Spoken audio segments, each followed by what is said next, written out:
A film wildly ahead of its time. A self-aware action parody starring Arnold Schwarzenegger as an exaggerated version of himself, it was designed to poke fun at the very genre he helped define. Studios expected a massive hit, but when The Last Action Hero finally hit theaters, something strange took place. Critics didn't quite know what to make of it. Audiences weren't sure whether to laugh with it or even at it. And despite all the hype, the box office fell far short of expectations. However, with a dedicated fan base and a little help from Father Time, Last Action Hero has found a second life. The community found the movie wasn't a failure at all, it was just misunderstood. And what once felt confusing slowly became clever, and the film earned its place as a cult classic. Behind the scenes, things were even more strange. From chaotic creative decisions to bizarre production moments that sound made up, this movie's off-screen story is just as wild as the one playing out on screen.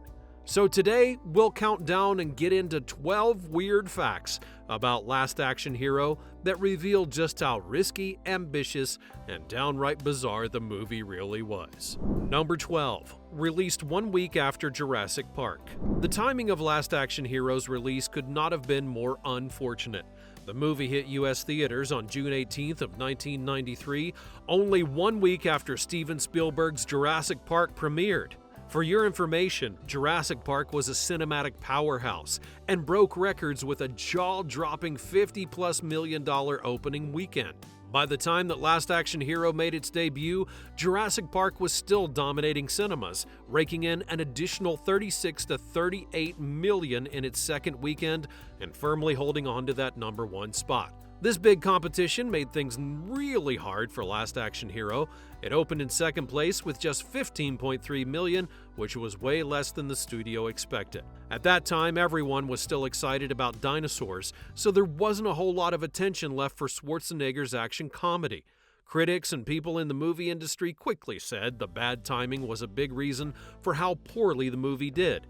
And even Arnold himself later said in interviews that putting it out right after Jurassic Park was not a good idea. Number 11. Initially, audiences didn't understand the satire. Isn't it weird that the film's release created confusion amongst audiences instead of the excitement that filmmakers had intended? What people thought would be another adrenaline-packed Arnold blockbuster actually turned out to be something entirely unexpected. The film was supposed to poke fun at action movies and Hollywood cliches, but instead of laughing along with the jokes, many viewers were left scratching their heads. Critics did not hold back, describing it as a chaotic jumble that couldn't make up its mind. Was it an explosive action flick, a tongue-in-cheek comedy, or a mixture of both? Nobody could say for sure, and that left the audience unsure how to feel about what they were watching. Some even accused Last Action Hero of being its own worst enemy, a movie so busy making fun of itself that it forgot to deliver a focused story. The satire was there, hidden beneath layers of uneven pacing and scattered tone, but it was lost on the viewers who just wanted to cheer for Arnold's larger-than-life heroics. Number 10. Arnold mocked his own career on screen. Arnold Schwarzenegger shocked everyone by mocking his own image in the film. Instead of just playing the invincible hero, he embraced the humor and absurdity of his larger-than-life persona. He played two roles. One was Jack Slater, a great hero with the cheesy one-liners and impossible strength, and the other was a fictional version of himself, vain, obsessed with fame, and hilariously shallow. The movie turned the genre inside out and made Arnold's career the punchline. At one point, Jack Slater even confronts the fictional Arnold, telling him, "You've brought me nothing but pain." It was a moment that flipped the idea of movie star worship on its head. Suddenly, the hero did not admire the actor, he actually blamed him. Number 9. The magic ticket rules changed mid-production. Have you ever noticed something slightly off while watching a movie, as though one tiny detail doesn't quite add up? Well, that's exactly what happened with the magic ticket in Last Action Hero. Originally, it had a unique design with an all-seeing eye and theater seating on the back, but mid-production the crew unknowingly switched it out for a second version with Raj Palace printed on it. By the time they realized it was just too late. Scenes using the mismatched ticket were already filmed, and to fix it, a third ticket blending features of both earlier versions was created, but the damage had been done. To hide the error, special effects added glowing and lightning effects to the ticket, yet keen eyes can still spot the inconsistency. Number 8. The villain crossing into the real world was radical then. When Mr. Benedict stepped out of the Jack Slater movie and into the real-world New York, it was something that audiences had never seen before in a big Hollywood action film. The idea of a villain leaving a made-up world and entering into reality was shocking and totally unexpected. Using the magical ticket to escape, Benedict showed how scary and different the real world was compared to action movies. One of his first acts, like killing a random bystander, shocked the viewers. It was clear that this world had no safety nets, easy fixes, and no bumbling police to stop him. The moment showed how different real-life violence is from the over-the-top action scenes in movies. The story became something much more dark and serious rather than fun and excitement. Number 7. The critics hated it, audiences later reevaluated it. Critics described the film as a chaotic and confused attempt at blending action and comedy. Despite its ambitious concept, the film was slammed for being unfocused, with notable reviewers like Roger Ebert pointing out that its clever moments were overshadowed by its lack of coherent story. On Rotten Tomatoes, the critics' score is 40%, with many of them calling it a confused and chaotic mess. On Metacritic, the movie's average score is 44 out of 100, showing mixed to negative reviews from most critics. Back then, it seemed like the movie's big ideas and humor didn't work the way the makers wanted. But over the years, something unexpected happened. Fans began to revisit the film, and a new narrative started to form. Audiences who had once dismissed it began to see its sharp commentary on action tropes and its unique humor in a different light. Today, the user score on Metacritic has risen to a solid 7.4 out of 10, with many declaring the movie underrated and ahead of its time. Number 6. Multiple endings were filmed. How weird is it when you discover that the ending of a movie you thought you knew well could have likely been completely different? For Last Action Hero, the filmmakers shot an alternate ending that never made it to theaters. This ending and other deleted scenes can now be seen on the 4K Blu-ray Steelbook release. There, fans enjoy over 9 minutes of extra content to explore. The movie went through a whole lot of changes, including script rewrites and testing different ideas, and one of the most interesting parts of the alternate scenes is how they bring more heart to the action-filled story.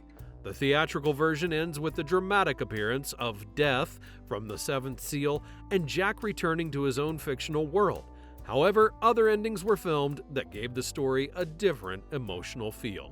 Number 5. The soundtrack was more successful than the film. It's weird that a film underperforms, but its soundtrack becomes a massive hit. The album was full of songs from big rock and metal bands like AC/DC, Alice in Chains, Megadeth, and Def Leppard, making it a quick favorite. It reached number 7 on the US Billboard 200 chart and even earned a platinum certification, which means that it sold over 1 million copies. Fans love the exciting, high-energy music, and AC/DC's song Big Gun went all the way to number 1 on the Billboard album rock charts. Def Leppard's Two Steps Behind was also a hit, winning over fans and climbing the charts. Critics and music fans appreciated the soundtrack for its diversity and power-packed lineup, and it's almost as if the music had given the movie a legacy it could not create on its own. Number 4. It predicted modern meta storytelling. There's no doubt the film was ahead of its time as it broke all the usual rules. Imagine a big Hollywood film where the characters know they're part of a movie. Right from the start, it draws you into a world that feels both normal and strange. A young fan ends up inside the universe of his favorite action hero, facing explosions and evil villains. But then everything changes. The fictional characters end up in the real world, and suddenly, everyone has to deal with how ridiculous movie logic seems when matched up with real life. What made the film so special was how brave it was in its storytelling. Unlike comedies like Airplane or The Naked Gun, it went even further by adding clever humor that knew it was part of the movie. The hero uses what he knows about silly movie tricks in order to beat them. Number 3. They built huge fake sets. It's cool to think about how much effort that filmmakers put into making movies feel real, and for Last Action Hero, they shut down streets in New York City to film a massive fake movie premiere for Jack Slater 4. Over 8 days, they turned parts of Times Square into a crazy action-packed movie scene. The production team had actually closed off blocks of the city, worked with traffic control, and even coordinated with hundreds of businesses nearby. They added giant inflatable props, set pieces, and other wild decorations to make it all feel larger than life, and they even planned a huge Arnold figure, but safety concerns made them have to change the idea. On top of all that, they built custom sets like the Pandora Theater interiors and spots in downtown Long Beach. Number 2. It was rushed into production. The production of this movie was just chaos. It was rushed into production, but that wasn't the end of the trouble. The real storm came during post-production, which was even more frantic. The clock was ticking and the release date couldn't be changed, no matter how unprepared things were. Director John McTiernan had only a few weeks to edit the film. Test screenings were a disaster, they created panic behind the scenes, and rumors arose that negative audience feedback was buried rather than shared with the team. They were on a kamikaze schedule, piecing the movie together hastily and throwing it into theaters only 5 to 6 weeks after shooting had wrapped.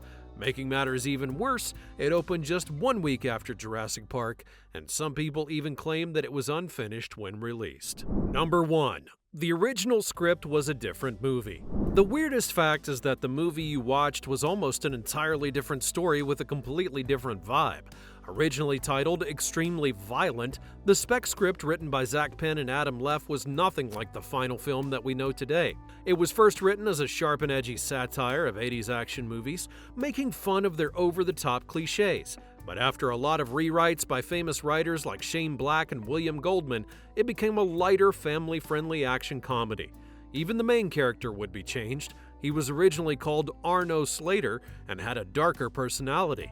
Instead, though, he was then turned into Jack Slater, the funnier hero that we know today. The original writers said their idea was totally changed. They had made a bold and smart take on action movies, but it ended up as what they called a silly PG-13 film. Can you even imagine what Extremely Violent could have been like? It might have been a darker, smarter take on action cliches instead of the goofy adventure that came out in 1993. Now be sure to smash that like button if you enjoyed the video, and don't forget to subscribe so that you know when we upload another one like this. If you have any recommendations, feel free to let me know in the comments below. Thanks for watching, and I'll see you next time.